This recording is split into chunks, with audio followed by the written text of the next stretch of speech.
নমস্কার। আমরা বাঙালি। আমরা যাই দেখি আমাদের তাই লাগে। ডান্ডিয়া খেলতে পারি না, ডান্ডা নিয়ে দৌড়তে কিন্তু আমরা ভুলি না। গরবা খেলতে পারি না, কিন্তু আমরা গর্ব করতে ভুলি না। বিয়ের পর আজ পর্যন্ত যে বরের পা ছুঁয়ে প্রণাম করে নাই, সিঁদুর পরে যারা দেখলাম না রাস্তা দিয়ে কোনোদিন ঘুরতে, বিয়ের 1 মাস জাতি না জাতি যে শাখাপোলা খুলে রাখে মডার্ন দেখানোর জন্য, সেও নাকি আজকে বরের লাইফ রেনু করার জন্য করবাচাতের ব্রত রাখিছে।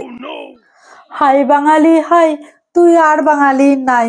উঠতে বসতে যে 3 বেলা বরের কথা শোনায়, সেও আজকে বরের প্রতি পরমেশ্বর বলে পুজো করতেছে।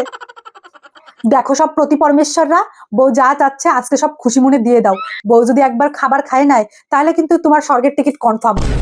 ভাই, মেয়েরা নাকি আজকের দিনে বাবুর নামে চুপি চুপি সিঁদুর পরে, আবার চুপি চুপি ব্রত রাখে। দুধের দাঁত এখনো ভাঙে নাই, বাবুর নামে আবার ব্রত রাখতে এসে চেংড়িরা।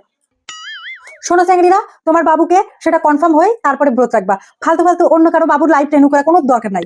আবার দেখতেছি তো একটা মেয়ে 3-4টে ছেলের জন্য ব্রত রাখতেছে, একটা না থাকলে আর একটা তো থাকবে।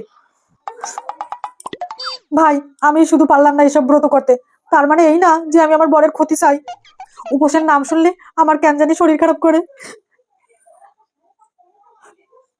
আমি নোটিস করছি, যেদিন আমি ফার্স্ট রাখি সেই দিনের সময়গুলো আমার ফার্স্ট ফার্স্ট যায় না, বরং সেই সময়গুলো স্লোলি স্লোলি যায়। এই বাঙালিরা কিন্তু টিভি সিরিয়াল সোশ্যাল মিডিয়া দেখে এইসব করবাচতের ব্রত রাখা শুরু করছে। আমাকে ছোটবেলায় কিন্তু মা কাকিমারা এইসব কোনোদিন না আমি শুনে নাই। বাঙালিরা এখন ঢং দেখছে, ওরা যাই দেখে ওদের তাই লাগে।